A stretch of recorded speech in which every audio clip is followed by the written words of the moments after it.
Welcome, dear friends, to this cozy corner of serenity, where we are truly grateful for your presence this evening. As you settle in, allow the soothing sounds of our story to gently wash over you, guiding you towards a state of relaxation and peace. Thank you for choosing to spend your precious time with us tonight. We have a delightful collection of calming tales awaiting you, each one crafted to ease your mind and warm your heart. May these stories fill your night with comfort and set the stage for a wonderful start to your day tomorrow. Sweet dreams and peaceful rest await. Story 1. Far beyond the spiral arms of familiar constellations, where the dust of creation still glowed with newborn warmth, drifted the Stardust Haven. It wasn't a grand vessel of war or commerce, but a humble, pod-like escape pod refitted over centuries into a sanctuary. Its hull, patched with scavenged comet ice and woven nebula filaments, pulsed with a gentle, internal light like a captured firefly. Inside, two very different souls found refuge. Zephyr was a being of light and air, hailing from the gas giant Glimmerfall. Her true form was a shimmering, ever-shifting cloud of iridescent particles, held loosely together by will and song. To interact with the physical world, she condensed herself into a vaguely humanoid shape, translucent and sparkling, her emotions rippling across her surface in waves of color-serene blues, excited yellows, thoughtful violets. Her voice was a soft harmonic hum, like crystal singing bowls played underwater. Her companion was Thrum. From the dense, moss-covered world of Verdant Deep, he resembled a large, kindly badger sculpted from living moss and warm, dark wood. His fur was a deep emerald green, thick and soft, shot through with veins of bioluminescent lichen that pulsed gently with his heartbeat. He communicated not with words, but with complex vibrations that resonated through the floor of the haven and deep rumbles in his chest, feelings conveyed as much through the texture of the sound as its pitch. His large, dark eyes held the quiet wisdom of ancient forests. Their meeting had been born of cosmic chaos. Zephyr's delicate light-sail skiff had been caught in the gravitational eddies of a collapsing star nursery. Thrum's sturdy seed-pod vessel had been flung off course by the same stellar tantrum. Drawn together by the haven's distress beacon, they found safety within its worn but welcoming shell. Communication was their first great adventure. Zephyr's harmonic hums meant nothing to Thrum's vibrational senses, and his rumbles were merely curious pressure waves to Zephyr. But necessity and a shared spark of kindness forged a bridge. They discovered resonance. When Zephyr hummed a note of pure contentment, a deep, soft blue, Thrum found his own chest vibrating in a low, soothing frequency that matched her color perfectly. The harmony created a tangible feeling of warmth and safety that washed over them both. Zephyr learned that Thrum's rumbles of a specific low, steady pulse felt like the comforting green of deep forest shade to her senses. They began to paint conversations with color and vibration, a symphony of shared understanding built on empathy and patience. The haven itself became their shared canvas. Thrum, with his deep connection to life, nurtured the forgotten hydroponics bay. Using seeds salvaged from his pod and strange, luminous spores Zephyr collected on her light walks outside, floating effortlessly in her particulate form, he cultivated a garden. Glowing root tendrils snaked along the walls, drinking recycled water and bathing the space in soft greens and blues. Moon petals unfurled silver leaves that reflected Zephyr's light, and whisper vines hummed softly in response to Thrum's vibrations. Zephyr, with her control over light, crafted intricate, shifting constellations on the ceiling, mimicking the star fields outside the thick, ice-laced viewports. They called their creation the Nebula Nook a pocket of vibrant, shared life adrift in the silent vastness. Misunderstandings, born from their vastly different natures, were inevitable, often leading to moments of baffled amusement. Once Thrum, delighted by a newly sprouted lumina bloom, expressed his joy with a particularly vigorous rumble. To Zephyr, this intense vibration felt like a sudden, jarring burst of angry red. She flinched, her particles scattering slightly in alarm, flashing a startled orange. Thrum, sensing her distress but misinterpreting the orange as curiosity about the intensity of the bloom, rumbled even more enthusiastically, sending vibrations that felt like crimson daggers to Zephyr.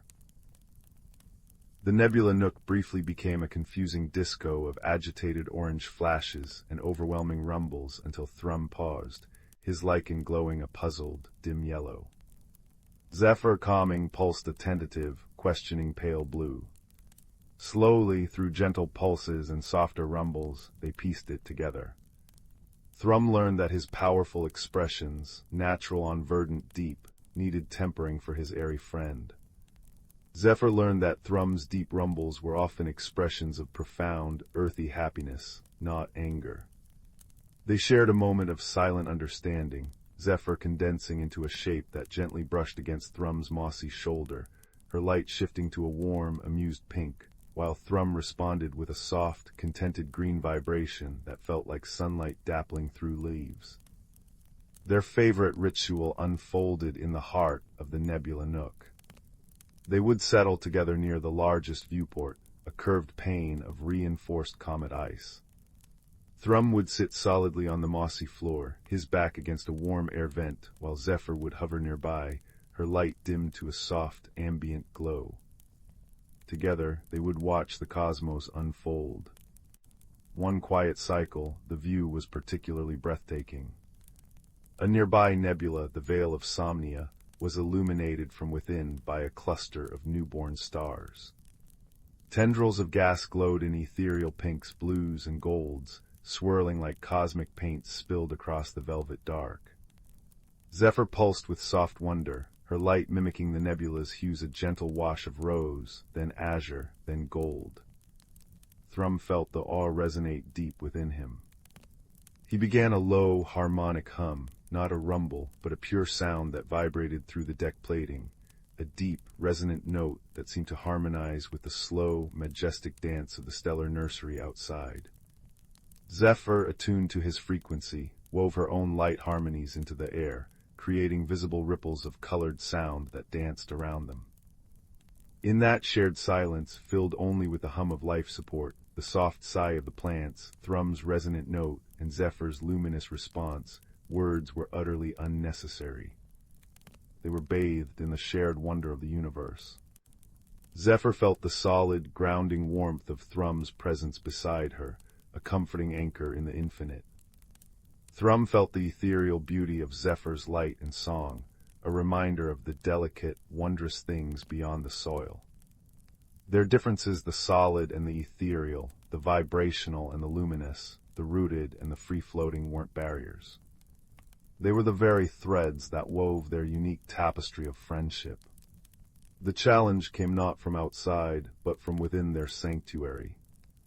A vital component of the Haven's ancient life support system, the crystal heart that purified the air and water, began to falter. Its internal light, usually a steady, clear white, flickered erratically, casting sickly green shadows. The air grew stale, the water in the garden turned brackish. Panic, sharp and cold, threatened to seep in. Zephyr, her particles swirling anxiously in shades of gray and jagged yellow, tried to interface with the crystal heart using her light. She pulsed calming blues, soothing greens, but the crystal remained unresponsive, its internal fractures deepening. Thrum approached, his heavy tread vibrating worry through the floor. He placed a large, moss-covered paw against the crystal's base, feeling the discordant, weak vibrations within. His deep rumbles of concern only seemed to make the flickering worse. Despair threatened. Zephyr dimmed, her light almost guttering out. Thrum's lichen faded to a dull, worried ochre. They retreated to the nebula nook, the vibrant plants looking listless under the failing light. They sat together, not watching the stars this time, but sharing their silent fear. Zephyr pulsed a dim, sorrowful indigo. Thrum rumbled a low, mournful brown note. Then Thrum remembered something. On Verdant Deep, deep in the oldest groves, there were singing stones. They resonated with the planet's core, and when they fell silent, the elders would gather and sing to them, not with voices, but with focused vibrations of pure intention, vibrations of health, wholeness, and connection. It wasn't technology, it was communion. He turned to Zephyr, his eyes wide with a new idea. He rumbled a complex sequence, deep, grounding brown earth, then a clear, resonant green growth, then a pure, high white light. He repeated it slower, pouring his will into the vibrations, the feeling of deep roots drawing strength, of healthy growth, of pure, sustaining light. Zephyr understood. It wasn't about fixing the machine, it was about harmonizing with its essence. She focused her particles, drawing on the calm she felt watching the stars with Thrum. She began to pulse light in perfect sync with Thrum's rumbles. First, a deep, rich brown glow that matched his grounding vibration. Then a vibrant, clear green light pulsing with the rhythm of life. Finally, a pure, steady white light, resonating with Thrum's high note. Together, bathed in their combined brown-green-white harmony of light and sound, they directed their shared intention towards the crystal heart. It wasn't a command, it was a gift of energy, a reminder of wholeness. The flickering green shadows stuttered. The erratic pulse steadied. Slowly, hesitantly, the internal light of the crystal heart began to brighten, shifting from sickly green to a clear, warm white. The air in the haven freshened instantly, carrying the sweet scent of the reviving moon petals. Water flowed clear again in the garden channels. They held the harmony until the crystal heart shone with its full, steady brilliance. Then, slowly, they let their light and sound fade. Zephyr condensed beside Thrum, her particles shimmering with exhausted but triumphant gold. Thrum placed a gentle paw near her light form, his rumbles a deep, resonant chord of pure relief and shared accomplishment, feeling like the warm, golden light of a setting sun to Zephyr. From that day on, the crystal heart held a faint, inner shimmer that echoed their combined light brown, green, and gold. It was a testament to their bond. The nebula nook thrived, more vibrant than ever. And every evening cycle, as the distant stars ignited like scattered diamonds, Zephyr and Thrum would find their place by the viewport. Zephyr would weave constellations of light on the ceiling, sometimes adding playful streaks of brown and green and gold. Thrum would settle beside her, his deep, contented hum resonating through the deck, a sound that felt like safety, like home, to his friend of light and air. They had no common language of words, no shared biology, no similar star from which they hailed. Yet in the quiet sanctuary of the Stardust Haven, they spoke the clearest language of all, the universal language of kindness, patience, and the profound, silent understanding that blooms when two lonely souls, adrift in the infinite, choose to build a garden together beneath the watching stars. And in that shared light and resonant peace, they found a friendship that truly spanned the cosmos, warm and enduring as the glow of the nearest sun. Story 2. The village of Willowbrook nestled in the valley like a drowsy kitten curled beside a warm hearth. Cobblestone paths worn smooth by generations wound between cottages with thatched roofs heavy with moss. Window boxes overflowed with moon petals, their silvery blooms glowing softly as dusk deepened. Tonight, however, a gentle murmur rustled through the community, softer than the evening breeze sighing through the birch trees. Something was amiss. Young Fern, the baker's apprentice with flour perpetually dusting her freckled nose, noticed it first as she swept the step of the honeycomb bakery. She paused, her broom still, gazing up at the twilight sky. The air hummed with the familiar, comforting chime of the great clock tower striking 7, its melody mingling with the delicate tinkling of wind chimes hanging from Mrs. Thistledown's herb shop. But above, where the constellation of the 7 silver sisters usually began to wink into view, there was nothing. Not darkness exactly, but a peculiar, velvety blankness where the familiar pattern should be. Not a single star was missing from the sky itself, oh no. The heavens glittered as usual, but the mural stars, painted centuries ago onto the smooth, rounded stones of the clock tower's face, had vanished. All 7 were simply gone, leaving smooth, empty circles of pale stone. Gran. Fern called softly into the warm, cinnamon-scented air of the bakery. The sisters, they've gone walkabout. Old Juniper, her hands kneading dough with the rhythm of a slow heartbeat, peered outside. "Bless my buttons," she murmured, wiping floury hands on her apron. "So they have, peculiar, very peculiar." The news spread on whispers carried by the evening wind. By the time the first fireflies began their lantern dance over the dew-damp grass of the village green, a small, puzzled crowd had gathered beneath the clock tower.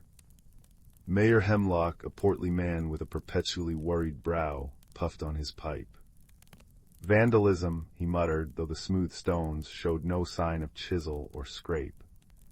Mrs. Thistledown, her shawl pulled tight, murmured about ill omens, but her voice lacked conviction, drowned out by the soothing tick-tock echoing from the tower above. Fern, quiet and observant, moved through the crowd. She listened not just to the words but to the sounds beneath them, the rustle of anxious skirts, the worried tapping of Mr. Oakley's walking stick on the cobbles, the gentle plink-plink of a leaky gutter somewhere nearby. She noticed things others overlooked. A trail of faint, glittering dust, like powdered moonlight, led away from the base of the tower towards the winding path that led to the whispering woods. And tucked beneath a loose cobblestone near the tower's base, Fern found a single, crumpled piece of parchment. Unfolding it carefully, she saw it was a fragment of an old nursery rhyme, the ink faded but still legible. 7 sisters stitch the twilight seams. With threads of silver, starlight dreams. But find the weaver lost and cold. Where time runs backwards, stories told. Time runs backwards. Fern whispered, tracing the words. It felt like a clue, not a warning. Nearby, Mr. Oakley, the retired clockmaker, grumbled. "Nonsense, time runs forward, steady as my old pocket watch." He tapped the timepiece in his waistcoat. Probably just those mischievous, moss-bottom children playing pranks again. The suggestion of the Moss-Bottom twins, known for their harmless but elaborate games, became the village's first red herring. A small group, including the mayor, set off towards their cottage on the edge of the woods, following the faint glitter trail. Ferns, however, lingered by the tower, the rhyme echoing in her mind. Where time runs backwards, she looked up at the clock tower. Its hands moved steadily forward, its chimes marking the relentless march of minutes. But what about inside? Remembering an old, half-forgotten story Gran had told her about the tower's construction, Fern slipped around to a small, moss-covered door tucked away at the back. It creaked open under her gentle push, revealing a spiral staircase winding upwards into near darkness, smelling of old stone and oil. The tick-tock was louder here, a comforting, rhythmic heartbeat. She climbed, the only light coming from narrow arrow slits. Halfway up, she found another clue. Carved faintly into the stone wall beside a slit was a simple constellation pattern, not the 7 sisters, but the loom, a smaller cluster. And beside it, etched more recently, was a tiny, trembling arrow pointing down. Fern frowned. Down. But the tower only went up, unless she pressed her hand against the cold stone where the arrow pointed. It shifted. A small, perfectly concealed section slid inwards, revealing a narrow, downward passage Fern hadn't known existed. The air grew colder as she descended the hidden stairs. The comforting tick-tock faded, replaced by a different sound, a soft, rhythmic whirring like tiny gears turning, and a faint, melancholic humming. Gentle rain began to patter on the tower roof far above, a soothing counterpoint to the strange mechanical sounds below. The hidden stairs led not to a dungeon, but to a small, circular chamber deep within the tower's foundations. It was filled with intricate, gleaming brass mechanisms, cogs, wheels, and pendulums far more complex than the clock above. And in the center, hunched over a workbench littered with tiny tools and shards of what looked like luminous pearl, sat a tiny figure. He was barely taller than Fern's knee, with skin like polished walnut and eyes like dark, deep wells reflecting starlight. He wore a waistcoat woven from cobwebs and starlight, now looking frayed and dim. He was the keeper of the lost moments, a being Fern had only heard of in Gran's oldest tales. He hummed sadly, his tiny hands trembling as he tried to fit a sliver of glowing material into a complex brass frame. "Hello," Fern whispered, her voice echoing softly in the chamber. The tiny keeper jumped, scattering luminous shards. Oh, dearie me, who disturbs the weaving?" His voice was like the wind through dry leaves, thin and ancient. "I'm Fern," she said gently, kneeling so she wasn't towering over him. "From the bakery, we noticed the sisters are missing from the tower mural." The keeper's shoulders slumped. "Missing, oh worse than missing, child, broken." He gestured helplessly at the luminous shards on his bench. The threads of starlight that hold the mural dreams, they frayed, snapped. Without them the painted stars lose their connection, fade away, and I cannot mend them. He held up a tiny, trembling hand. "My fingers, they grow stiff, the cold seeps in down here. I cannot grasp the threads, cannot weave them back." Find the weaver lost and cold, the rhyme made sense now. The weaver wasn't malicious, he was old, isolated, and struggling. The time running backwards wasn't literal, but a feeling in this forgotten chamber where the keeper worked on moments already past, preserving them in the mural's glow. The glittering dust. Fragments of the broken starlight threads. "Can I help?" Fern asked softly. "My hands are warm from the ovens, and I'm good with small, delicate things. Gran taught me to mend lace." Hope flickered in the keeper's deep eyes. You would help an old, forgotten weaver." Fern nodded. Carefully guided by the keeper's whispered instructions, she warmed her hands near a small, enchanted brazier that glowed without flame. Then, with infinite patience and a surprising steadiness, she began to handle the fragile shards of solidified starlight. She didn't weave, she held the pieces steady while the keeper, his tiny hands guided by her warmth and support, used his delicate tools to fuse them back together with whispered incantations. The whirring sound grew stronger, more confident. The melancholic humming faded, replaced by a soft, tuneful chirping from the keeper. Up above, the villagers returned from the moss-bottom cottage, where the twins were innocently building a model airship, to find the clock tower bathed in a soft, silvery light. One by one, the painted stars of the 7 sisters were reappearing on the tower face, glowing brighter than ever before. A collective sigh of wonder and relief washed over the green. When Fern finally emerged from the hidden door, blinking in the gentle rain-washed moonlight, she was met not with suspicion, but with awe. She explained about the old, cold weaver who preserved their shared memories in the mural stars, and how he'd simply needed warmth and help. Mayor Hemlock, looking abashed, immediately ordered a small, perpetually warm stovepipe to be installed discreetly near the hidden entrance. Mrs. Thistledown promised regular deliveries of her hottest, most invigorating herbal teas. Mr. Oakley, his gruffness melted away, offered his expertise to help maintain the intricate mechanisms. The resolution wasn't just about finding the missing stars, it was about finding a forgotten member of their community. Willowbrook hadn't known the keeper lived among them, tending to their history in the tower's heart. Now they embraced him.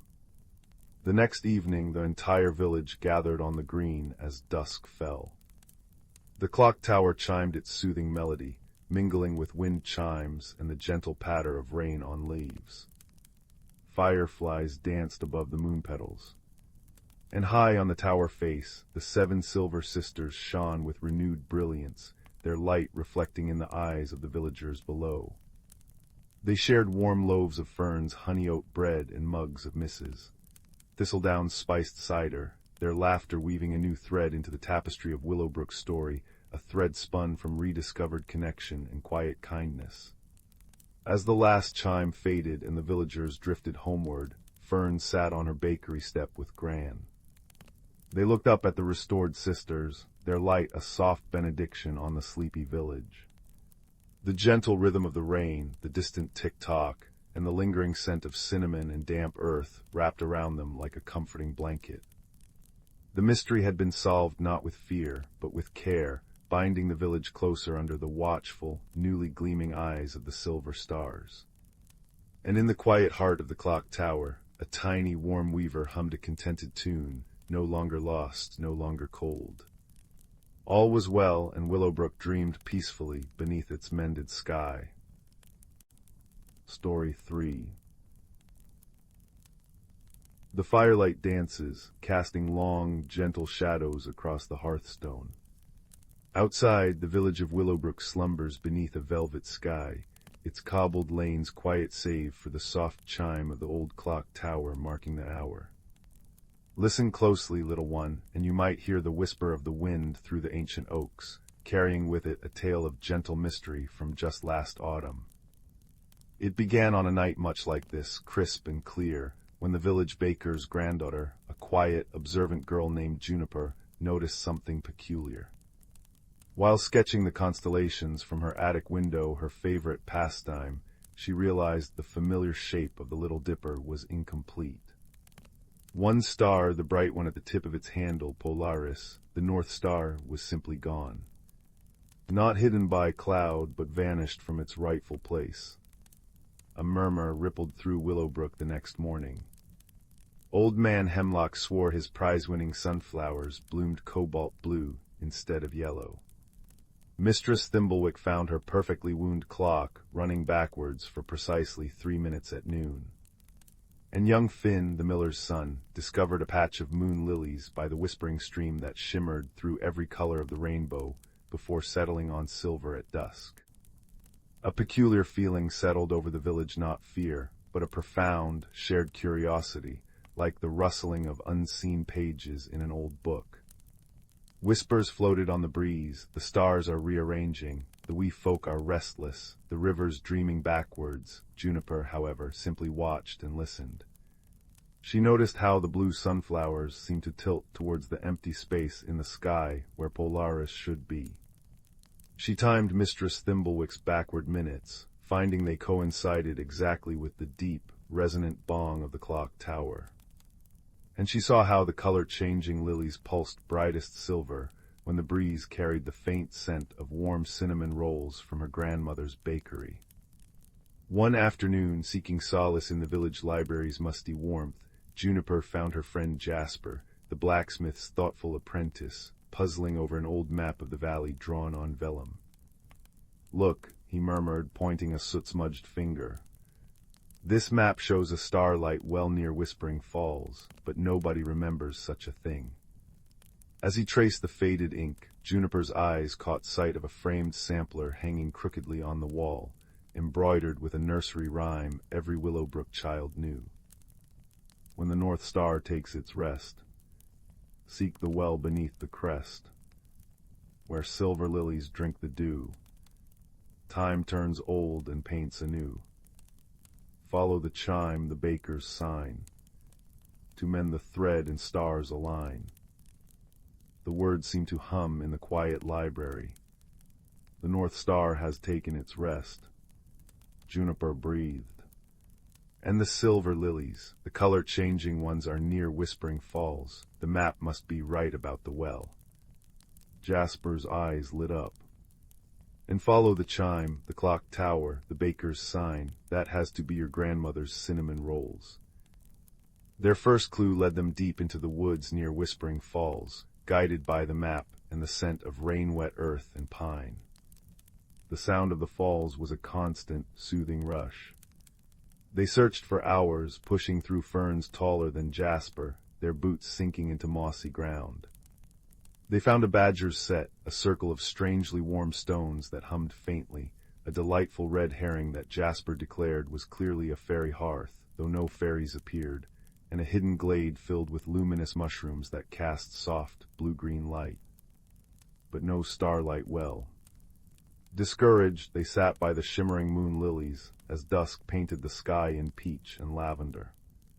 Juniper sighed, watching the lilies cycle through their colors. We followed the clues, the missing star, the lilies, the chime, the cinnamon rolls, but where is the well? She absent-mindedly pulled a slightly squashed cinnamon roll from her pocket, a gift from her grandmother. As the sweet, spicy aroma filled the air, something remarkable happened. The moon lilies nearby pulsed a brilliant, pure silver, brighter than ever before. Their light didn't just glow upwards, it seemed to seep into the mossy bank beside the stream, illuminating a pattern of faintly glowing, intertwined circles etched into the stone, almost invisible unless the silver light touched them just so. The baker's sign. Jasper gasped. It wasn't just the scent leading us here, it's the key to revealing it. The glowing pattern resembled the interlocking rings on the sampler's embroidery. Gingerly, Juniper placed her cinnamon roll right in the center of the glowing circles. For a moment, nothing happened. Then, with a sound like a sigh and a gentle chime that harmonized perfectly with the distant clock tower striking the hour, the mossy bank shimmered and dissolved like mist. Revealed beneath was not a deep well, but a shallow basin carved from smooth, opalescent stone, filled not with water, but with shimmering, liquid starlight. At its center, dimmed but pulsing softly, lay a small, perfect replica of the missing North Star. Juniper understood instantly. This wasn't a well for drawing water. It was a basin where the starlight pooled and flowed, connecting the village to the heavens. The basin felt warm under her fingertips. "It's weak," she whispered, "like it's thirsty." She remembered the nursery rhyme, where silver lilies drink the dew, looking at the vibrant lilies soaking up the stream's moisture nearby, an idea sparked. "Not dew, connection," she murmured. "The lilies change color with wonder and magic. Maybe the starlight basin needs the same." She didn't hesitate. Carefully, she lifted the tiny star replica. It felt warm and alive, like a sleeping bird. Holding it gently, she walked to the patch of moon lilies. As she held the star among them, their petals brushed against it, shimmering through their rainbow hues before settling into a soft, radiant silver. The tiny star in her hands began to glow brighter, pulsing steadily. A wave of pure, gentle warmth spread outwards. Juniper carried the glowing star back to the basin and placed it reverently into the pool of liquid starlight. It sank for a moment, then flared with dazzling brilliance, sending ribbons of pure light shooting upwards into the twilight sky. Back in Willowbrook, gasps of wonder echoed through the lanes. People rushed to their windows and doorsteps. There, blazing brighter than ever in its familiar place, was Polaris, the North Star. Old Man Hemlock's sunflowers swayed, their petals a vibrant, cheerful yellow once more. Mistress Thimblewick's clock ticked steadily forward. And the moon lilies. They still shimmered through their colors, but now pulsed a soft, steady silver whenever anyone approached with kindness or curiosity in their heart. The mystery hadn't been solved by force or fear, but by Juniper's quiet observation, Jasper's steadfast companionship, and a willingness to listen to the clues, to the land, and even to the scent of cinnamon. The village gathered in the square that night beneath the restored stars. The clock tower chimed its soothing melody, wind rustled through the oaks, and a gentle rain began to fall, pattering softly on the cobbles and leaves. Someone brought out a fiddle, and soon, under the watchful gaze of the North Star, the villagers shared stories, laughter, and, of course, warm cinnamon rolls. They realized the strange happenings hadn't been a disruption, but a gentle nudge, a reminder that their village was woven into the fabric of something older and more wondrous, a magic sustained by shared wonder, kindness, and the simple, comforting threads of community. Juniper and Jasper stood together, listening to the rain and the music, feeling the deep, quiet peace settle over Willowbrook like a well-loved quilt. The stars above shone steadily, the fire in the hearth crackled contentedly, and all was calm, all was bright, tucked safely beneath the watchful, twinkling sky. Sleep now, little dreamer, wrapped in that same quiet magic. The story is told, the stars are safe, and Willowbrook dreams peacefully on. Story 4. The nebula known as Silver Swirl shimmered like spilled milk across the velvet darkness, a celestial cradle for weary travelers. Within its gentle embrace, drifting on currents of solar wind, orbited the Stardust Haven, not a grand station of clanking metal, but a cluster of softly glowing, hollowed asteroids, woven together by luminous vines and crystalline bridges. It was a refuge, a place whispered about amongst starfarers, where differences dissolved like stardust in warm tea. Here, 3 unlikely friends found sanctuary. First, there was Pip, a being from the verdant world of Verdania. Pip resembled a walking, talking cluster of vibrant moss and smooth, polished river stones, with eyes like deep forest pools that shifted color with their mood. Their voice wasn't words, but a cascade of soft chimes and rustling leaves, carrying meaning through melody and vibration. Pip communicated comfort through the gentle unfurling of tiny, glowing lichen patches on their stone skin. Then came Glimmer, hailing from the ocean planet Nereidora. Glimmer was a graceful, bioluminescent creature, their body flowing like liquid light in hues of sapphire and amethyst. They had no mouth, only clusters of sensitive, star-like nodes, where thoughts shimmered into complex patterns of color and shifting luminance. A wave of calming indigo meant peace, a flicker of excited gold meant joy. Glimmer moved with a dancer's grace, leaving faint trails of light that lingered like forgotten dreams. Lastly, there was Thorn, a being of crystalline structure from the geode world of Lithos. Thorn was sturdy, angular, and possessed a deep inner warmth that pulsed through their facets like captured sunlight. Their communication was tactile and resonant. They shared thoughts and feelings by touching another being, sending gentle pulses of warmth and complex geometric patterns that shimmered just beneath their surface. Thorn's presence was grounding, a steady hum in the quiet of the haven. Their shared sanctuary was the Nebula Nook, a cavern within the largest asteroid, its walls naturally studded with luminescent crystals that refracted the nebula's light into 1,000 dancing rainbows. Pip had coaxed glowing, star-shaped fungi to carpet the floor. Glimmer had painted the ceiling with constellations using their own light. Thorn had smoothed the stone into comfortable, warm seating alcoves. It was a place of soft light, gentle sounds, and profound peace, overlooking a vast viewport where the Silver Swirl Nebula churned in mesmerizing silence. Their friendship was a tapestry woven from understanding beyond spoken language. Pip's rustling melodies would soothe Thorn when the crystalline being felt the distant tremors of their homeworld's seismic songs. Glimmer's calming blue light would wash over Pip when the verdant being felt overwhelmed by the starkness of space. Thorn's warm touch and resonant hum would anchor Glimmer when the fluid being felt adrift in the vastness. They shared meals. Pip synthesized nutrient-rich dew, Glimmer's harvested starlight particles, Thorn's polished mineral flakes, each appreciating the other's sustenance through shared sensory wonder. Yet differences, endearing and sometimes confusing, were inevitable. One quiet cycle, Pip, observing Thorn meticulously polishing a particularly rough facet, rustled a cheerful, upbeat melody and offered Thorn a small, perfect leaf they'd grown in their portable terrarium. To Pip, the leaf symbolized growth, care, and the sharing of life.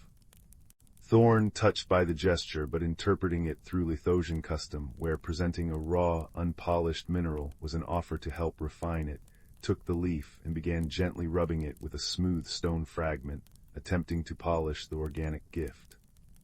Pip watched in bewildered silence, their melody stuttering into confusion, mossy patches dimming. Glimmer, observing the scene, pulsed waves of concerned violet and curious yellow.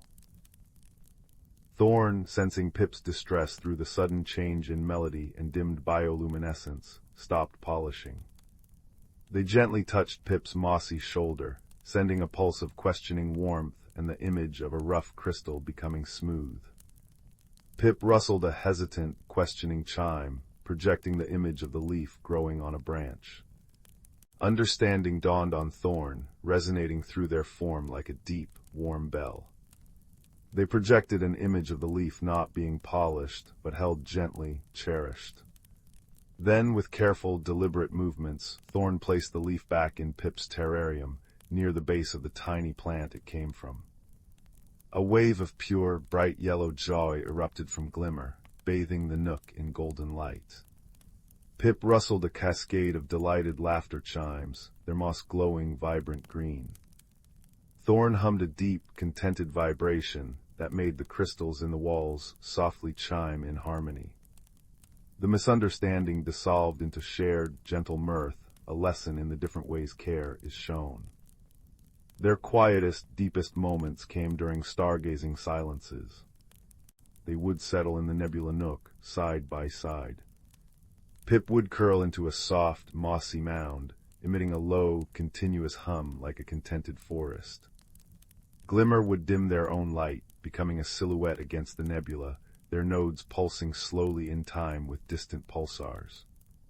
Thorn would sit perfectly still, their inner warmth a soft beacon, absorbing the starlight and resonating with the subtle vibrations of the cosmos.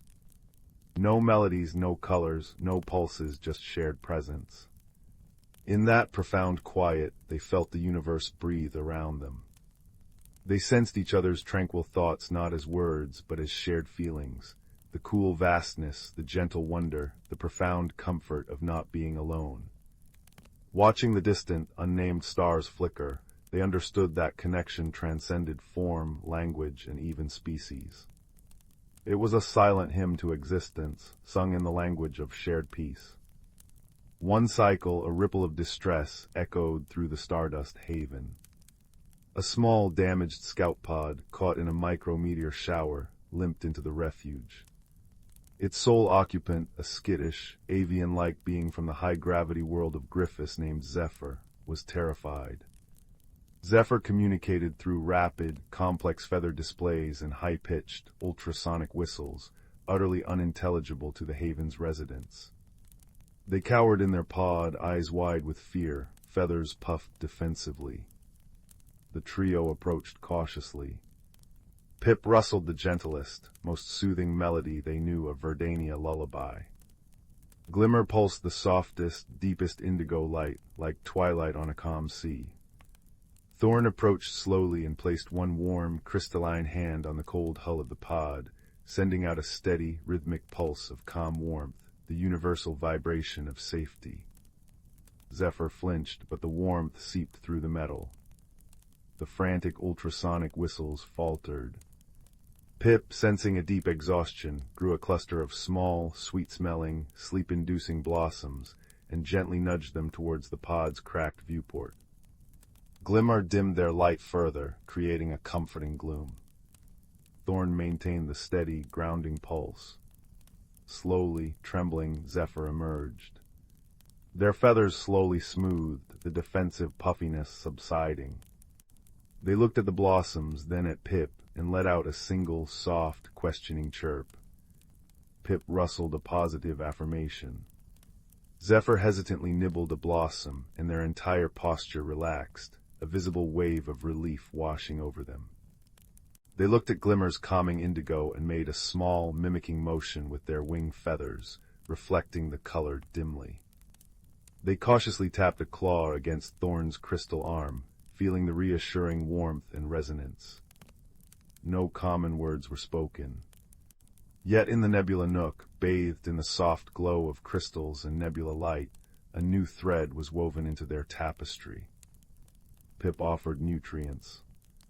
Glimmer shared captured starlight particles. Thorn used their resonance to gently vibrate the pod's damaged hull back into alignment. Zephyr, in return, shared intricate feather patterns that told stories of soaring through crimson canyons, a silent, beautiful narrative. They sat together, watching the silver swirl. Pip hummed. Glimmer pulsed soft blues and purples. Thorn resonated a deep, steady harmony. Zephyr preened their feathers into complex, peaceful designs. The universal language wasn't one of syntax or grammar. It was the language of offered blossoms, calming light, grounding warmth, and shared silence under the stars. It was the language of a mossy hand gently patting a crystalline arm, of bioluminescent light reflecting in avian eyes, of a resonant hum syncing with the beat of a grateful heart. Zephyr eventually departed, healed and nourished, carrying the memory of the haven in their heart. Pip, Glimmer, and Thorn returned to their quiet communion in the nebula nook. The distant stars seemed to shine a little brighter, the nebula's swirl a little warmer. They knew that out there in the vast, sometimes cold expanse, there were others who spoke the same silent language.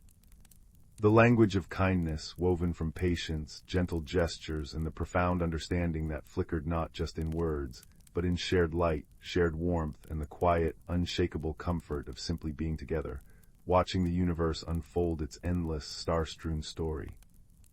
And in the heart of the silver swirl, within their crystalline cave filled with moss and light, all was profoundly, peacefully well. Story 5. The fire crackles softly beside me, dear listeners, its golden light painting dancing shapes upon the walls. Settle deeper into your cushions, let the warmth seep into your bones, and close your eyes.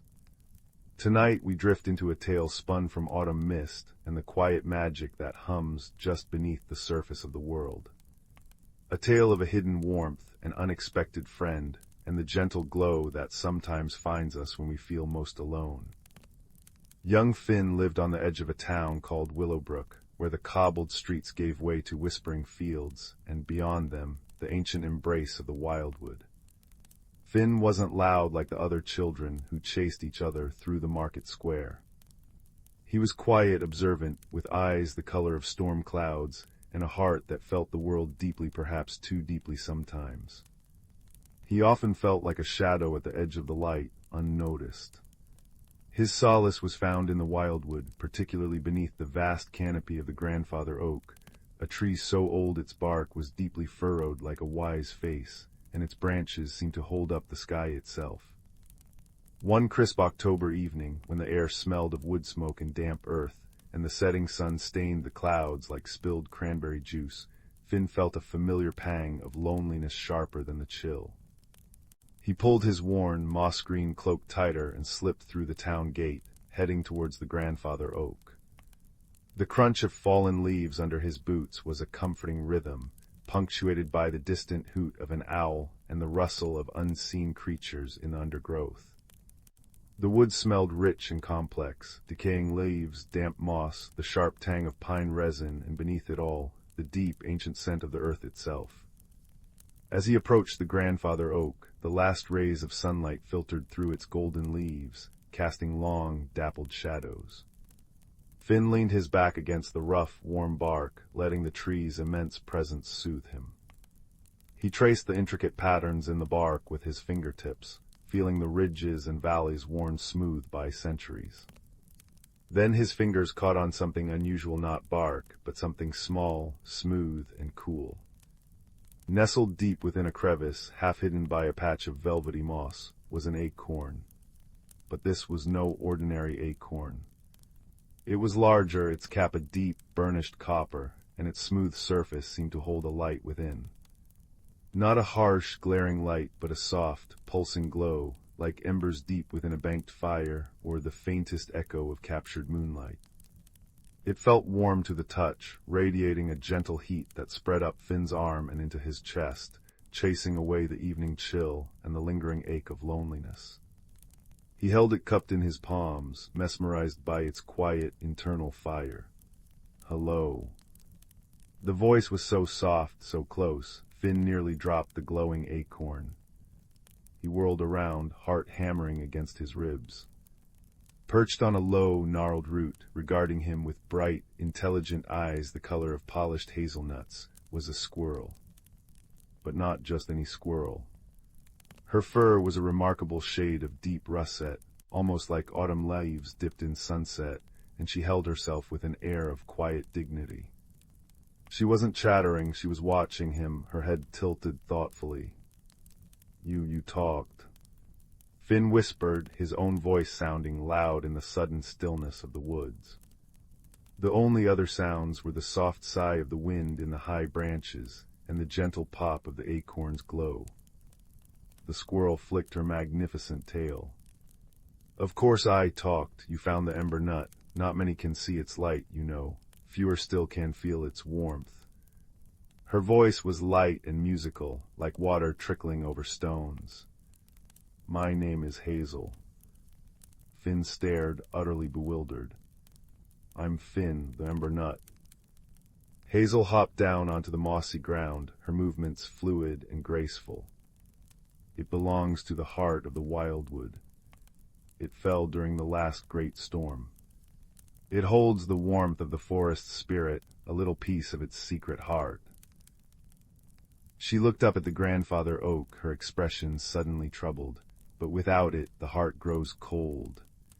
And when the heart grows cold, the wildwood sleeps too deeply. The streams slow, the moss loses its vibrancy, the whispers in the leaves grow faint, and the hidden paths begin to fade. Finn looked down at the acorn pulsing warmly in his hands. He hadn't realized the profound silence that had fallen over the woods. The usual rustles and chirps were muted. The air felt stiller, colder, despite the ember nut's warmth. Hidden paths. Hazel nodded. The wildwood is more than trees and streams, Finn. It's a living tapestry woven with magic most humans have forgotten how to see. The ember nut is a key. It shows the way to the heart deep within the whispering hollows, but the path is hidden, protected. It requires understanding and courage. She looked directly at him. Will you help me return it? Finn, who usually felt invisible, who shied away from anything that felt too big or too bright, felt a strange stirring within him. The warmth of the ember nut pulsed against his skin, mirroring a flicker of warmth in his own chest. He looked at Hazel, her bright eyes filled with a mixture of hope and worry. He thought of the grandfather oak, its ancient strength. He thought of the quiet magic he'd always felt but never understood. Yes, he said, the word firmer than he expected. I will. Hazel's whiskers twitched in what might have been a smile.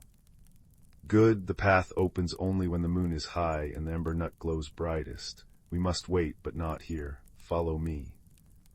Hazel led Finn deeper into the wildwood than he'd ever ventured, away from the familiar trails. The ember nut cast a small pool of soft, amber light around them, illuminating roots that twisted like sleeping dragons and ferns that unfurled like delicate green lace. The air grew cooler, damper, smelling of deep earth and wet stone. They walked in companionable silence for a while, the only sounds their soft footsteps and the gentle hum of the ember nut. Finn found himself noticing details he'd never seen before, the intricate patterns of frost forming on spiderwebs, the way certain mushrooms glowed faintly in the shadows, the soft, almost musical creaking of ancient trees settling for the night. You live here alone? Finn asked quietly, his breath puffing out in a small white cloud. Hazel paused, grooming a russet paw. Not alone, the wildwood is full of life, Finn, but many keep hidden, especially from the world beyond the trees. We remember when humans listened more and cut down less. There was no accusation in her voice, only a quiet sadness. I am a keeper. My family has watched over the whispering hollows for generations. Finding the ember nut, it was my duty, but the path. She hesitated. It requires more than just knowing the way. It requires feeling the way. The ember nut responds to that, to trust, to friendship, things that have grown quiet lately. Finn understood quietness. He understood feeling unseen. He held the ember nut a little tighter, feeling its steady, reassuring pulse. "We'll find it together," he said, surprising himself again. As the moon rose, a silver coin sailing through the Inkai sky, Hazel led Finn to the edge of a deep ravine. Moss-covered boulders tumbled down its sides, and a narrow, almost invisible path wound downwards, disappearing into thick mist that swirled below, glowing faintly silver in the moonlight. The air here was cold and still, the silence profound. The ember nut in Finn's hand pulsed brighter, its amber light cutting through the mist like a tiny beacon. "This is the entrance to the Whispering Hollows," Hazel murmured, her voice hushed with reverence. "The path is treacherous, the stones are slick, the mist hides the way, and the hollows, they test you. They show you echoes of fears, illusions born from doubt. The ember nut will guide us, but it needs our light too, our courage. Hold on to your warmth, Finn. Hold on to the truth you feel." Finn's heart thudded. The ravine looked deep and dark. The mist seemed alive, shifting and whispering with voices he couldn't quite make out. He felt a familiar flutter of fear, the fear of getting lost, of falling, of failing. He looked down at the ember nut, its glow steady and warm against the encroaching chill. He thought of Hazel beside him, small but resolute. He took a deep breath, filling his lungs with the cold, clean air, and nodded. "I'm ready." The descent was slow and careful. The path was indeed slippery, worn smooth by time and water. Finn had to use his free hand to steady himself against damp, cold rock. The mist curled around their legs, thick and cool, muffling sound. The ember nut's light seemed to push it back just enough to reveal the next step. Hazel moved with incredible agility, leaping from rock to rock, her russet fur a warm spot in the gloom, her quiet instructions a lifeline. "Step here, Finn, this stone is firm, mind the gap, it's deeper than it looks, slowly now, feel your way." Halfway down, the whispers in the mist grew louder. Finn heard fragmented voices, snippets of children laughing, but cruelly, the sound of a door closing, his own name spoken with indifference. Doubts swirled like the mist. "You'll fail.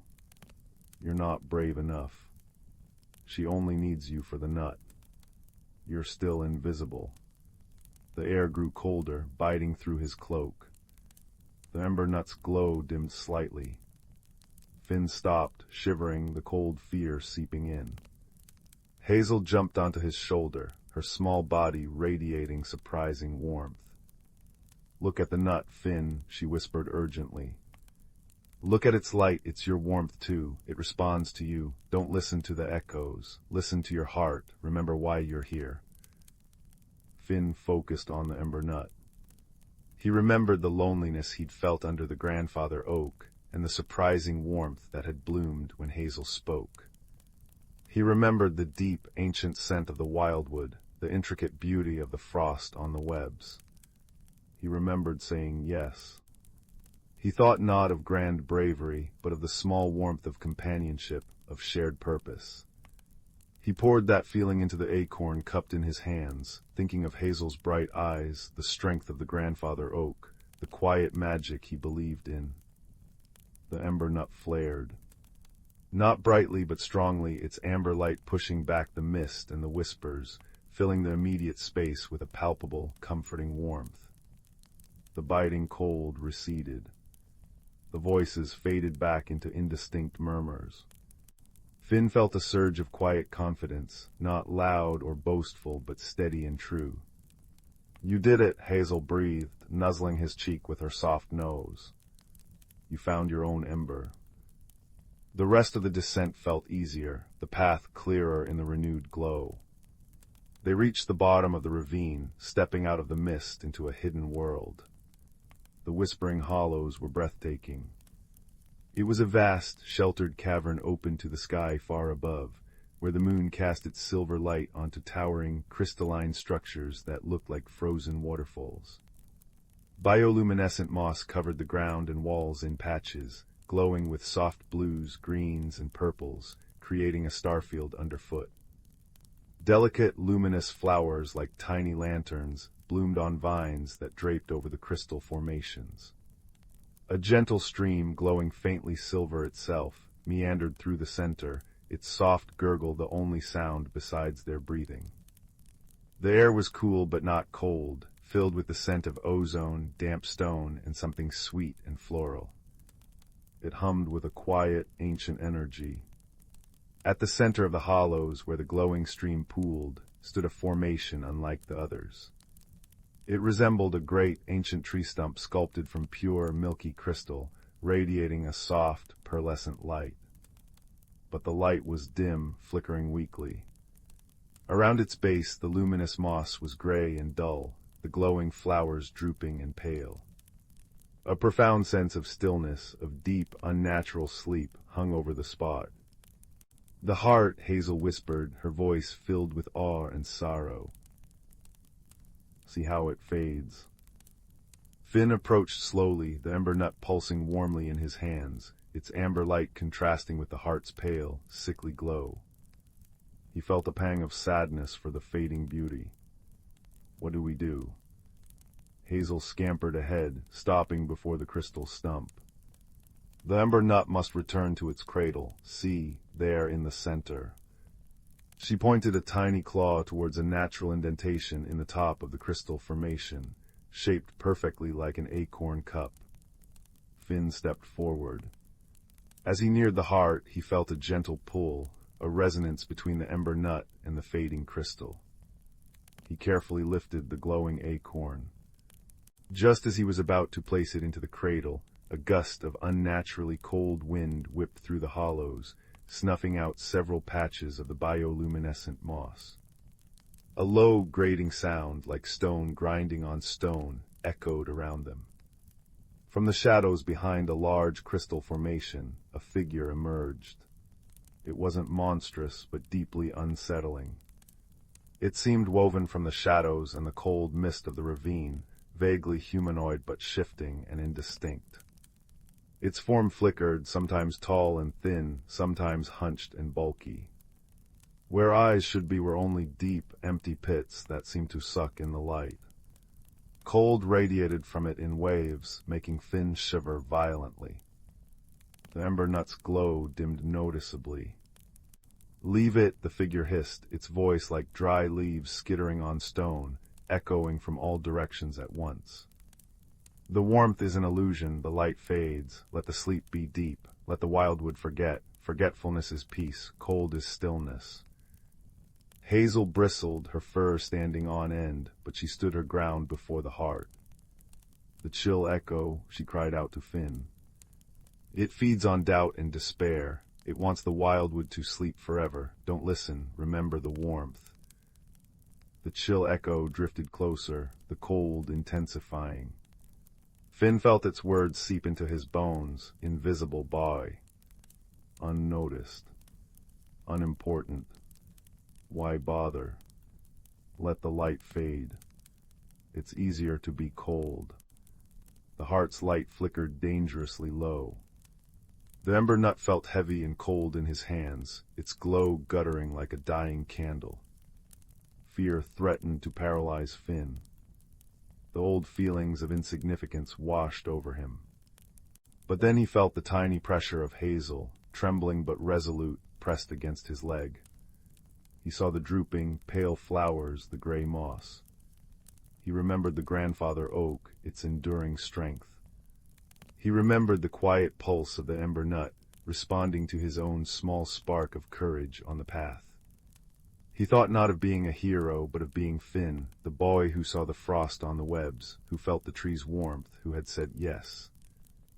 He closed his eyes for a second, shutting out the shifting shadow, and focused on the feeling deep in his chest, the warmth that had bloomed when Hazel trusted him, the quiet awe of the whispering hollows, the steady pulse of the ember nut that had responded to his own quiet belief. He poured all of that not loud defiance, but quiet, unwavering certainty into the acorn. He thought of friendship, small and brave. He thought of the enduring life of the forest. He thought of the light that was real. The ember nut didn't explode with light. It ignited. Its glow surged not blindingly, but with an intense, unwavering warmth. Amber light, rich and deep as honey, flooded out from Finn's hands, pushing back the unnatural cold. It shone on Hazel's russet fur, making it gleam. It touched the gray moss, which instantly began to regain a faint green shimmer. It struck the chill echo. The shadowy figure recoiled with a hiss like escaping steam. Where the warm light touched it, its form frayed and dissipated like smoke caught in sunlight. Warmth is pain, it wailed, its voice fading. Connection is chaos. With a final, despairing sigh, it dissolved completely, leaving only a faint, cold spot on the air that quickly warmed. The oppressive cold vanished. The whispering hollows seemed to exhale. The sound of the glowing stream grew louder, clearer. The bioluminescent moss brightened, its colors deepening. The luminous flowers perked up, their tiny lanterns glowing stronger. Hazel let out a breath Finn hadn't realized she was holding. Now, Finn, now. Finn stepped forward, the ember nut blazing warmly in his grasp. He gently placed it into the crystal cradle atop the heart. The effect was instantaneous and beautiful. The milky crystal stump flared with a soft, internal light, like dawn breaking inside pearl. Ribbons of warm amber light, mirroring the ember nut's glow, flowed out from the cradle, swirling down the crystal structure like liquid gold. They spread across the cavern floor, touching the moss, which sprang back to vibrant, glowing life. They touched the flowers, which lifted their heads, glowing brightly. The light flowed into the stream, making its silver glow warmer, brighter. A deep, resonant hum filled the hollows, a sound like the earth itself singing a note of pure contentment. It was a sound of waking, of life rekindled. The ember nut itself settled into the cradle, its glow now perfectly integrated with the heart's light, pulsing steadily like a contented heartbeat. The warmth radiating from it was gentle, pervasive, and deeply comforting. Finn and Hazel stood side by side, bathed in the soft, combined glow of amber and pearl. The transformation wasn't loud or dramatic, but profound. The hollows felt alive, awake, thrumming with quiet energy. The air smelled sweeter, fresher. "You did it, Finn," Hazel said softly, looking up at him, her hazelnut eyes shining. "You brought the warmth back." Finn looked around, awestruck by the beauty, but more than that, he felt a warmth inside him that had nothing to do with the ember nut. It was the warmth of accomplishment, of having helped, of connection. He hadn't become loud or boastful, he was still quiet Finn. But he felt seen, not by a crowd, but by the ancient heart of the wildwood, and by his small, brave friend. He felt a quiet strength he hadn't known he possessed. "We did it, Hazel," he corrected gently, smiling down at her. Together. They lingered only a little while in the whispering hollows, basking in the restored warmth and light. Hazel explained that the heart was safe now, guarded once more by its own power and the renewed life around it. The path back up the ravine seemed easier, bathed in moonlight and the lingering warmth from the hollows. The mist was just mist now, cool but not chilling. The whispers were gone. The ember nut remained in its cradle, its light now part of the greater heart. As they emerged near the grandfather oak, the first hints of dawn were staining the eastern sky pale pink and gold. The wildwood felt different. The air was crisper, the rustles in the undergrowth more lively, the scent of pine sharper. The leaves on the grandfather oak seemed to shimmer with renewed vitality. Finn knelt and Hazel scampered up onto his offered hand, then to his shoulder. "Thank you, Finn," she said, her voice soft. "The wildwood remembers its friends, remember its warmth." She nuzzled his ear once more, a gesture of deep affection, then leaped with impossible grace onto a low branch of the grandfather oak. "Look," she whispered. Finn looked down. Lying on the moss where he had first found the ember nut was a single, perfect acorn. Its cap was ordinary brown, but its surface held a faint, internal shimmer, like a captured firefly, pulsing with a gentle, familiar warmth. He picked it up. It wasn't the ember nut, but it held an echo of its comforting heat. A reminder. Hazel chittered softly from the branch. A keepsake, a little spark for the quiet boy who found his own light. And with a flick of her magnificent russet tail, she vanished into the golden leaves of the awakening oak. Finn walked back towards Willowbrook as the sun fully rose, painting the sky in hues of rose and amber. He held the warm acorn in his pocket, its gentle pulse a comforting secret against his leg. He didn't feel invisible anymore. He felt warmed. He looked at the familiar town with new eyes. The baker pulling up his shutters waved. "Morning, Finn, you're out early." Finn smiled back, a genuine quiet smile. "Good morning, Mr. Burrows." He knew the world wouldn't suddenly change. He would still be quiet Finn. But he carried a hidden warmth now, a glow nurtured in the whispering hollows. He knew the wildwood breathed beside the town, its heart beating steadily, its secrets safe. He knew he had a friend with bright hazelnut eyes, watching over ancient things. And he knew that courage wasn't always loud. Sometimes it was the quiet warmth of saying yes, of holding onto light in the cold, of trusting a small friend in the dark. The memory of the whispering hollows, the gentle pulse of the heart, the soft glow of the ember nut nestled safely within it, and the lingering warmth of the acorn in his pocket, all these wove together into a deep sense of peace. It settled over Finn like a soft blanket as he slipped back into his small, quiet room. He placed the glowing acorn on his windowsill where it caught the first rays of the morning sun, its internal light pulsing softly, steadily, a tiny echo of the forest's great, warm heart.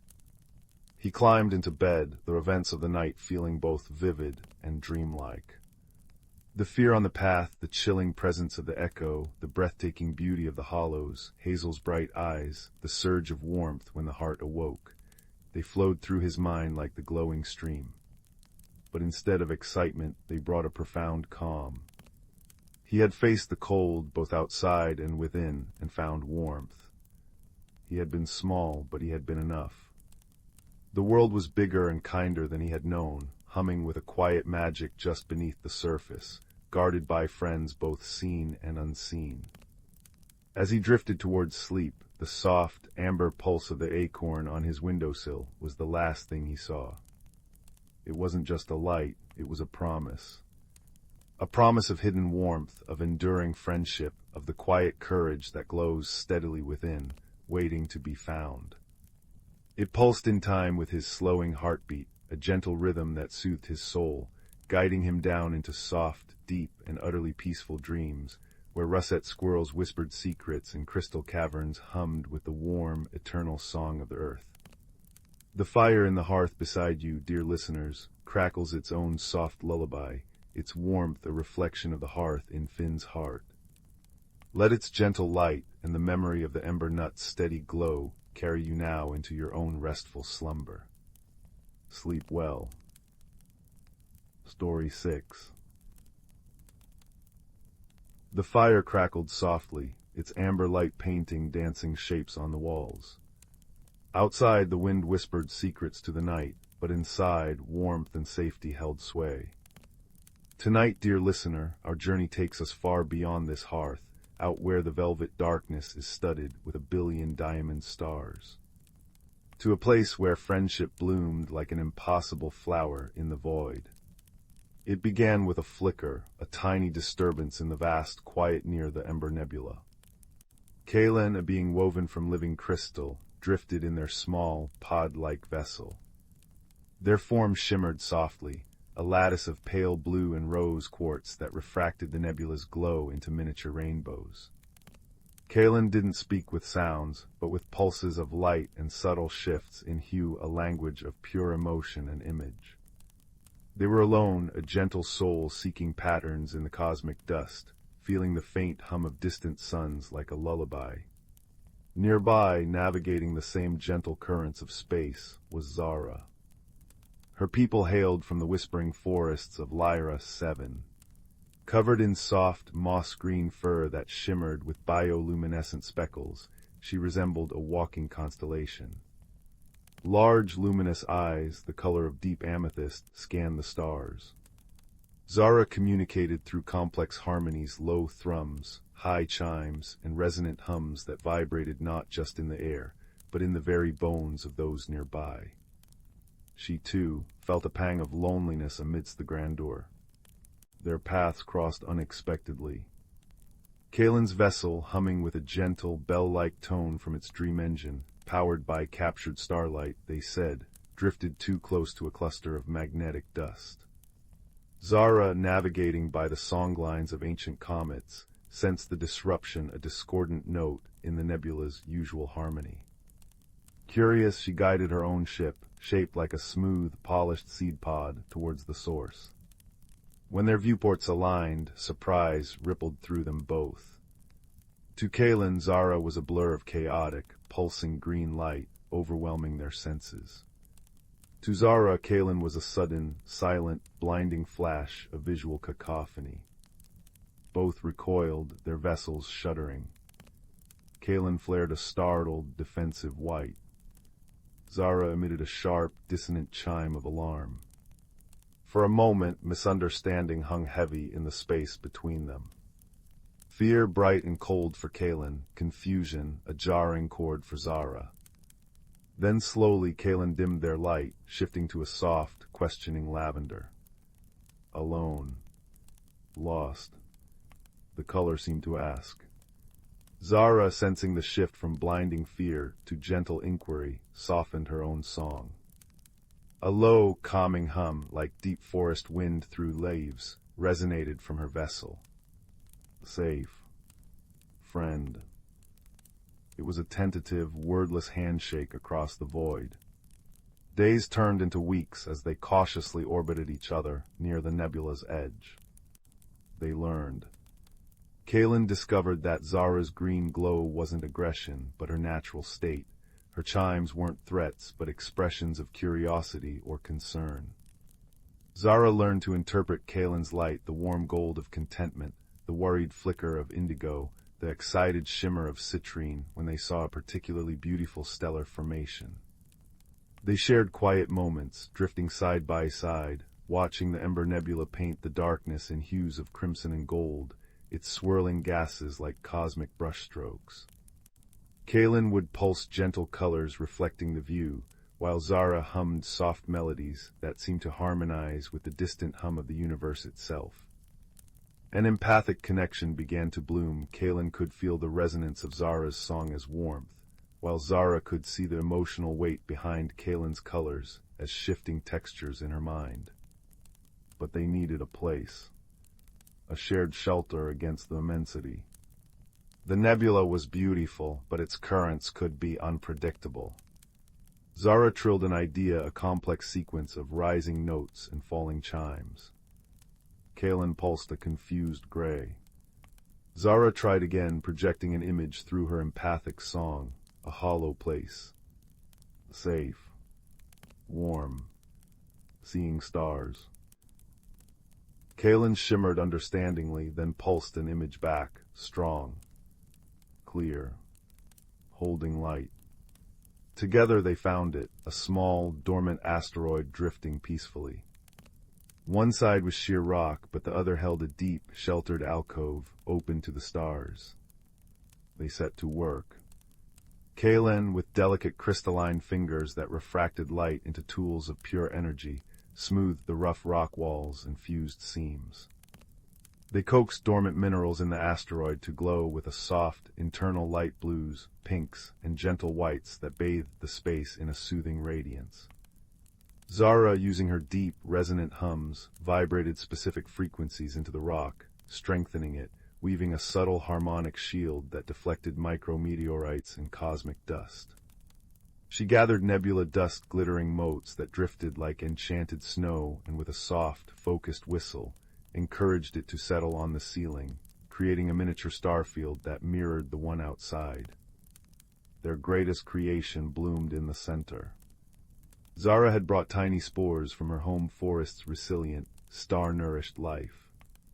She planted them in crevices Kaelin had meticulously prepared. Then Kaelin focused their inner light, bathing the spores in specific wavelengths. Zara sang to them a lullaby of growth, of roots reaching deep, of leaves unfurling. Slowly, impossibly, life stirred. Tiny luminous vines crept up the walls, their leaves shimmering silver and emerald. Strange, bell-shaped flowers opened, releasing soft puffs of iridescent pollen that drifted like captured starlight and chimed faintly when touched. It wasn't a forest but a pocket garden, a shared sanctuary born of light and song. They called it the Hearthstone Alcove. Of course, misunderstandings rooted in their vastly different natures still arose, often leading to moments of bewildered hilarity. Once Kaelin, trying to express deep gratitude, pulsed a brilliant, sustained gold light directly at Zara.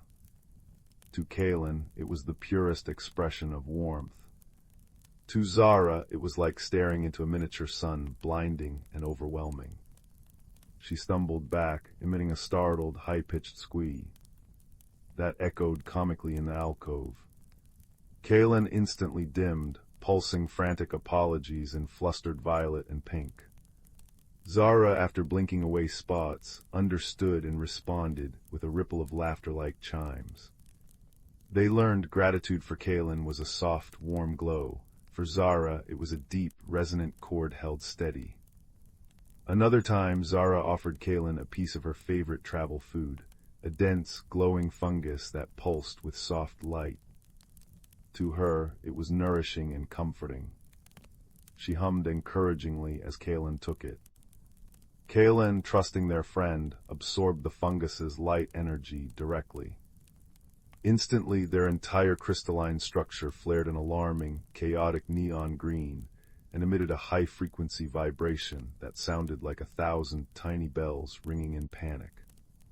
The fungus's light frequency was utterly incompatible.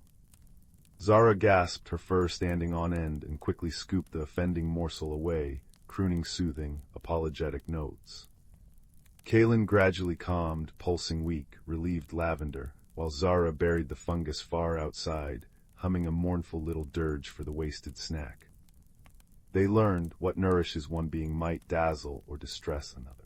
But it was in the quiet moments, nestled in their crystalline and vine-adorned sanctuary, that the true magic of their friendship deepened. They would drift near the open alcove entrance, watching the ember nebula swirl or the distant pinpricks of stars wheel slowly by. Kaelin would pulse soft colors that mirrored the celestial vista, the deep indigo of space, the fiery blush of a distant red giant, the cool silver of a passing comet's tail. Zara would weave harmonies around Kaelin's light show, her voice a gentle counterpoint to the silent symphony of the cosmos. A low drone for the vastness, a sparkling chime for the stars, a soft, breathy note for the nebula's gentle currents. An empathic warmth flowed between them, a silent understanding deeper than any single language could convey. They felt each other's peace, their shared wonder, the simple, profound comfort of not being alone in the immensity. One cycle, a strange energy ripple passed through their sector, emanating from a cluster of dense, dark matter. It wasn't harmful, but it caused disorientation. Kaelin's internal light flickered erratically, making it hard to communicate clearly. Their colors became muddy and confusing. Zara found her harmonies slipping out of tune. Her empathic sense felt muffled, like trying to hear through thick fog. Frustration mounted. Kaelin pulsed sharp, jagged reds and oranges of distress. Zara responded with discordant, jarring notes that only amplified the confusion. For a moment, the bridge they'd built seemed to tremble. Then, Zara remembered the quiet moments. She closed her large amethyst eyes, took a deep breath that rustled her fur, and began to hum. Not a complex melody, but the simplest, purest note. She knew the foundational tone of her home world, a sound of deep peace and stability. It was low and steady, vibrating through the rock of the alcove and into Kaelin's crystalline form. Kaelin, sensing the intention beneath the simplicity, fought the disorienting flicker. They focused not on complex images, but on the core feeling Zara was projecting: calm, safe, here. Slowly, painstakingly, they pulsed a single, unwavering color, the soft, warm gold of their shared sanctuary, the color of safety and friendship. The discord faded. The frustration melted away, replaced by the simple, powerful language they both understood implicitly: kindness, patience, the unwavering desire to connect, to understand, to comfort. The dark matter rippled past. Kaelin's light steadied, returning to its gentle hues.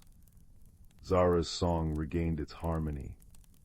They pulsed and hummed in pure relief, their connection stronger for having weathered the misunderstanding through the bedrock of their care for each other.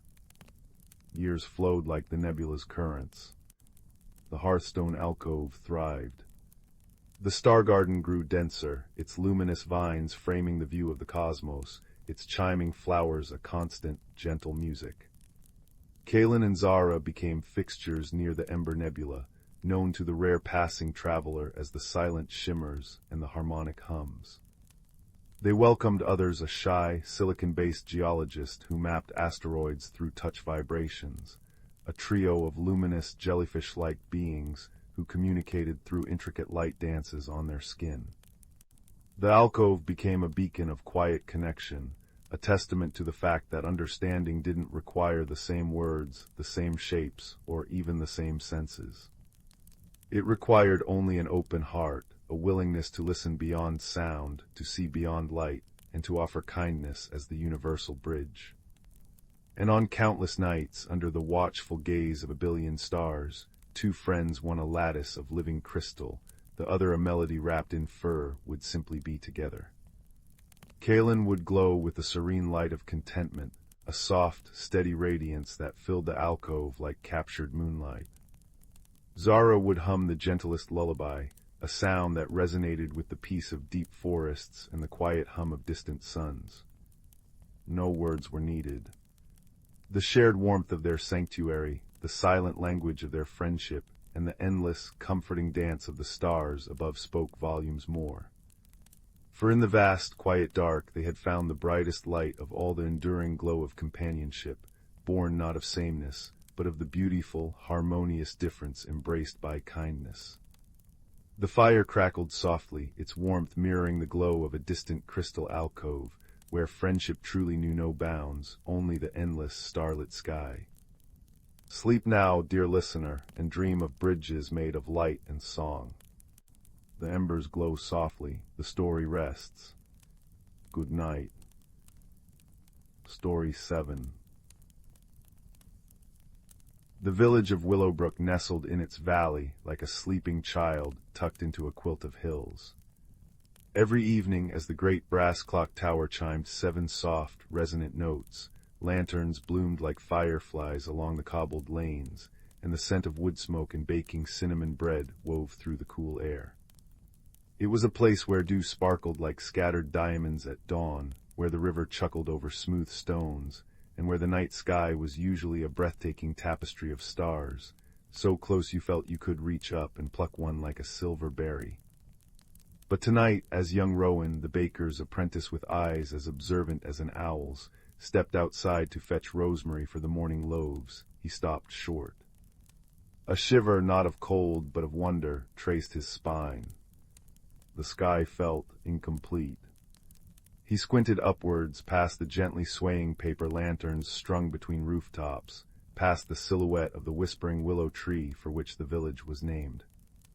Grandmother, Rowan called softly back into the warm, flower-dusted kitchen, the sky dipper it's missing its handle. His grandmother, her face creased with kindness like well-loved parchment, joined him. She tilted her head, her gaze sweeping the familiar constellations. "Bless my buttons, you're right, child, and look," she pointed a flowery finger, "the shepherd's crook, its brightest star, Arcturus, is gone too, like someone plucked them clean away." News travels fast in Willowbrook, carried on the breeze and the chatter of concerned neighbors. By the time the clock tower chimed 8, the village square was abuzz with hushed voices and upturned faces. Old Man Hemlock, the clockmaker, adjusted his spectacles, muttering about celestial mechanics going awry. Mistress Fern, the weaver, clutched her shawl, her usually bright eyes clouded. "My tapestry of the summer sky, it feels wrong now," she sighed, the rhythmic clack-clack of her loom inside her cottage falling silent for the first time in memory. A gentle rain began, pattering on the slate roofs like tiny drummers, adding its soft rhythm to the murmur of the crowd. Rowan felt a pang of unease, not fear, but a deep curiosity. The missing stars weren't frightening, they felt lost. He remembered the old nursery rhymes sung to children at bedtime, its words drifting back like smoke from the communal hearth. When stars wink out from velvet deep, and nightingales forget to weep, seek the whisperer soft and low, where the silver willows grow. Follow the light that isn't there, on paths woven of moonbeam hair. The thief of light holds secrets bright, restored by purest starlight's might. The whisperer, Rowan murmured, the silver willows. That could only mean the ancient grove upstream, where the oldest willows dipped their silvery leaves into the moonlit water. And the light that isn't there, what could that mean? Gathering his warmest cloak, a small lantern, though its light felt feeble against the diminished heavens, and a pocketful of his grandmother's honey rosemary biscuits, Rowan set out. The path glistened under the gentle rain, reflecting the few remaining stars. Crickets sang in the damp grass, their chirping mingling with the distant, comforting talk-talk of the village clock and the soft sighing of the wind through the valley. His first clue came near the old stone bridge. A patch of luminous moss, usually a soft green, pulsed with a faint, unfamiliar blue light. Light that isn't there, or light that shouldn't be. Rowan pondered. He knelt, tracing the pattern. It seemed to form an arrow pointing deeper into the woods, towards the willow grove. Hope fluttered in his chest. Further along, near a cluster of foxgloves, he found a scattering of tiny, perfectly round holes in the soft earth. They looked like miniature wells. Remembering the rhyme mentioned paths woven of moonbeam hair, he looked up. Through a break in the canopy, a single shaft of moonlight illuminated the holes, making them gleam like liquid silver for a fleeting moment. The path seemed clearer. Then, a rustle in the undergrowth. Rowan's heart skipped. Was this the whisperer? The thief? He held his breath, lantern raised. Out waddled Bartholomew, the village badger, looking decidedly guilty with a shiny, star-shaped button clutched in his paw pilfered, no doubt, from Mistress Fern's washing line. Rowan chuckled softly. A red herring, but a delightful one. Evening Bartholomew, admiring the view. The badger grunted and shuffled off into the shadows. The encounter, though misleading, reminded Rowan to observe without jumping to conclusions. Deep within the silver willow grove, the air hummed with a soft, musical energy. The rain had eased to a misty drizzle, catching the faint starlight that remained and turning the grove into a place of shimmering veils. The great willows sighed, their leaves whispering secrets on the breeze, the true whisperers. And then Rowan saw it, the light that isn't there. Flickering erratically near the base of the grandest willow, where its roots cradled a small, moss-covered pool, was a patch of darkness that seemed to move. It wasn't just shadow, it was an absence of light, flitting like an inverted firefly. Rowan approached slowly, his steps silent on the damp moss. He sat by the pool, placing his lantern aside. He didn't speak, he simply observed, opening his senses. He noticed the frantic buzzing, almost too high-pitched to hear. He saw the strange dark shapes darting near the water's edge. And then he saw the faintest, most beautiful trail of shimmering dust like powdered starlight leading from the pool towards a crevice in the willow's massive trunk. empathy bloomed within him. This wasn't theft born of malice.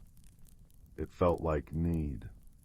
He remembered the last line, "The thief of light holds secrets bright, restored by purest starlight's might, what needed restoring." He peered gently into the crevice. His breath caught. Inside, glowing faintly with a soft internal light, lay the Willowbrook firefly queen. But her light was weak, flickering dangerously low. Around her, dozens of tiny fireflies, the thieves of light, buzzed in distress. They weren't stealing stars, they were collecting fallen starlight dust, the ethereal essence that drifts from the heavens, desperately trying to revive their fading monarch. Their frantic gathering had inadvertently dimmed the constellations above, drawing the concentrated starlight dust down to their grove. The moving darkness Rowan saw was the fireflies themselves, their natural light dampened by the intensity of their task, appearing as voids against the faint ambient glow. The purest starlight's might, Rowan whispered. It wasn't about punishment, it was about sharing. The fireflies needed the starlight dust to save their queen, but their method was unintentionally dimming the sky for everyone. Rowan knew what he had to do. He carefully took one of his grandmother's biscuits, rich with honey, a known attractor of gentle light in Willowbrook lore. He crumbled it near the crevice, whispering words of reassurance. He then took a small, clear crystal phial from his pocket, used for collecting rare vanilla essence, and held it up towards the patchy sky where Arcturus should have been. He didn't capture anything, he simply offered a vessel, a focus. A miracle happened. Tiny motes of silvery light, drawn perhaps by his peaceful intent, or the honey, or the crystal, began to drift down like luminous snowflakes, settling into the phial. It glowed with a soft, cool radiance. Rowan carefully poured the gathered starlight dust near the firefly queen. Her faint glow intensified, pulsing gently like a sleepy heartbeat growing stronger. Wordlessly, the fireflies understood. Their frantic buzzing calmed. They ceased their concentrated harvesting from the constellations above. Instead, they began to gather the diffuse starlight dust that naturally fell everywhere, a gentler, sustainable way. Rowan returned to Willowbrook as the first pale streaks of dawn touched the hills. The villagers gathered anxious. He led them to the willow grove just as the sun crested the ridge. There, hovering above the pool, restored to her luminous glory, was the firefly queen, surrounded by her court, their lights now a soft, joyful constellation mirroring the heavens above. And as the villagers watched, breathless, the missing stars winked back into existence in the fading night sky, the handle of the sky dipper, Arcturus, all of them brighter than ever, as if polished by the night's events. The resolution wasn't just about the stars returning, it was about understanding. Rowan explained what he had witnessed: the fireflies' desperate need, their unintended consequence, and the peaceful solution. The villagers, touched by the tale of the fragile queen and her devoted subjects, didn't see the fireflies as thieves anymore, but as fellow creatures sharing their valley. Mistress Fern wove a new tapestry, the silver willow grove with the firefly queen reigning amidst her tiny stars. Old Man Hemlock crafted delicate wind chimes for the grove, their soft silver notes now a constant, gentle ting-ailing on the breeze, a lullaby for the fireflies. Children left tiny offerings of honey water by the roots of the great willow. And every evening, as the clock tower chimed 7, villagers would pause to look up at the restored sky, then glance towards the grove, where a new, softer constellation of living light now pulsed gently, a reminder of shared light and kindness. Rowan sat by his grandmother's hearth that night, the comforting crackle of the fire and the scent of baking bread wrapping around him. The gentle rain had returned, a soothing patter on the roof. He watched the flames dance, thinking of the firefly queen, of Bartholomew's button, of the luminous moss and the moonlit holes. The mystery hadn't been solved by force or fear, but by watching, listening, and understanding a need hidden in the shadows. The stars shone outside, the village slept peacefully, and the gentle rhythm of the clock tower marked the hours in the cozy heart of Willowbrook, where even the theft of light could lead to a deeper, warmer glow. And as sleep beckoned, the last sound Rowan heard was the distant, harmonious chime of the tower, blending with the whisper of willows and the soft, contented hum of 1,000 tiny lights, all safe and shining under the restored, watchful sky. Story 8. The old house settled around Theo like a well-worn quilt, each creak and groan a familiar lullaby. Outside, rain whispered secrets to the window panes, pitter-pat, while the fire in the hearth crackled its warm, golden reply. Theo, tucked under his own quilt, felt a familiar restlessness. The shadows in the corners seemed deeper tonight, holding their breath. That's when his gaze drifted towards the steep, narrow staircase leading to the one place he rarely ventured, the attic. It wasn't that he was forbidden, it was simply unknown. A realm of dust motes dancing in stray light beams, forgotten furniture draped in ghostly sheets, and secrets whispered by old trunks. Tonight, however, a peculiar pull tugged at him, stronger than the cozy lure of his bed. Perhaps it was the rhythmic sighing of the wind in the eaves, or the way a single, brave moonbeam managed to pierce the skylight's grime, painting a silver path on the attic floor. Gathering his courage, a small, flickering thing like a birthday candle flamed Theo, slipped on his thick socks and padded towards the stairs. The wood side beneath his feet creak groan, a sound older than he could imagine.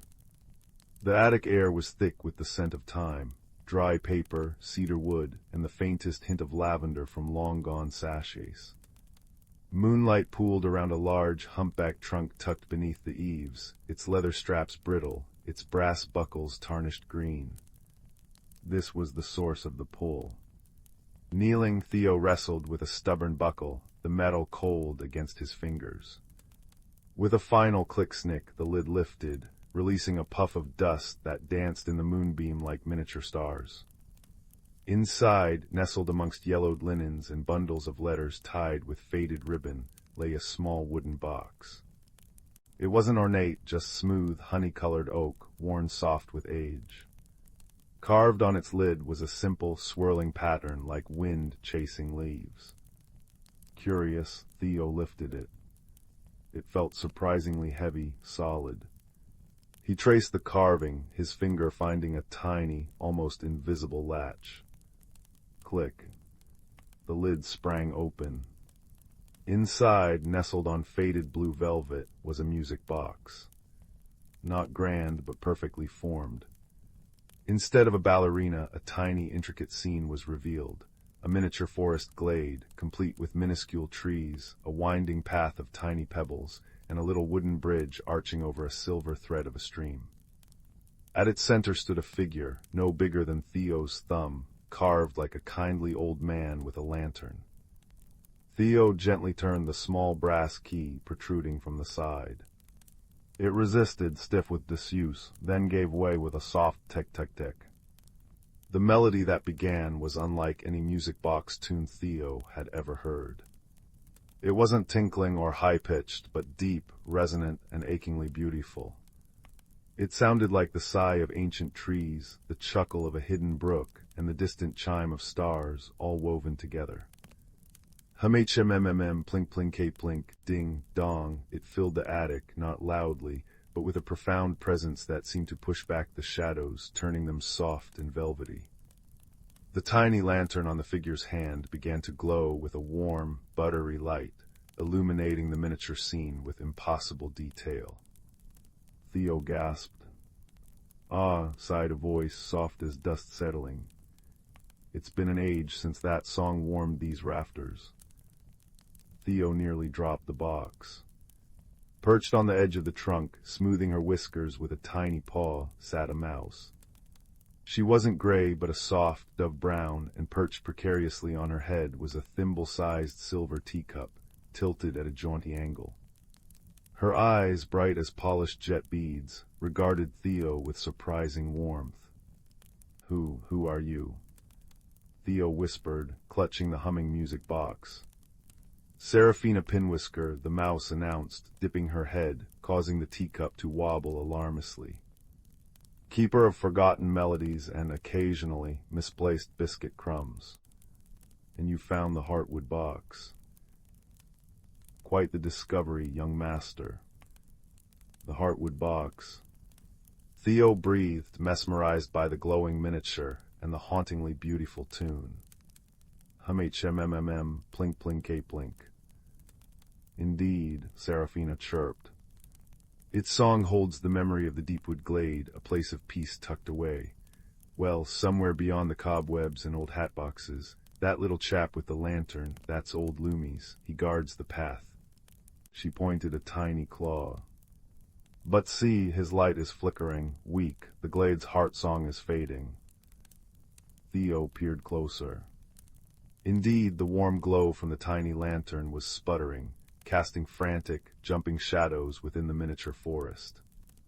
As it dimmed, the beautiful melody faltered, skipping notes, sounding thin and strained.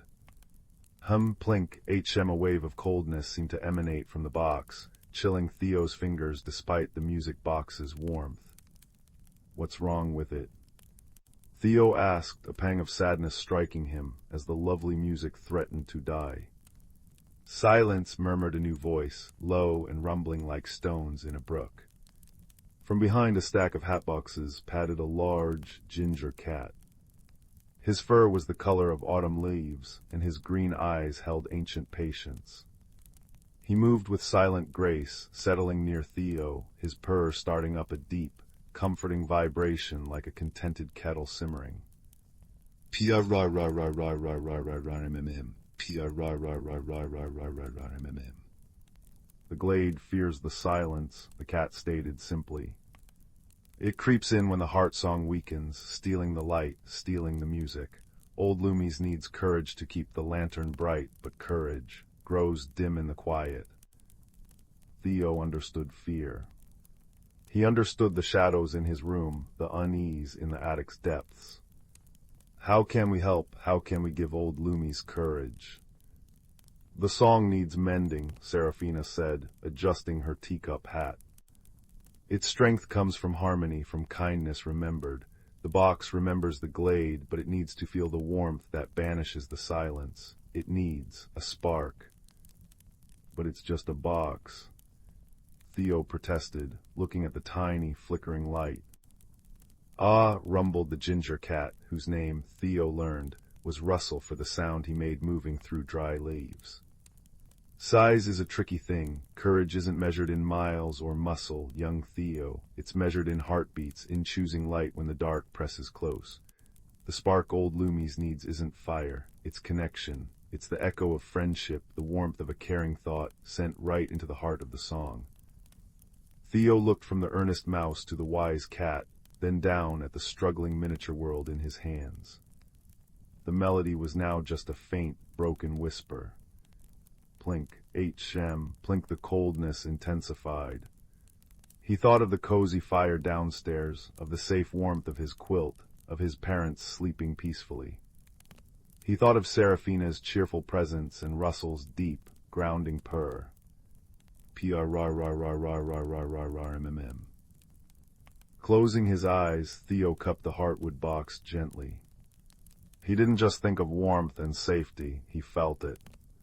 He poured into the little wooden box the feeling of the crackling fire, the softness of his quilt, the sound of rain on the roof that meant shelter, the purring cat beside him, the brave little mouse with her teacup hat. He imagined sending all that cozy, safe, kind feeling down the winding path of the miniature glade, straight towards the flickering lantern of old Lummy's. He focused not on banishing the darkness, but on holding the light he already knew.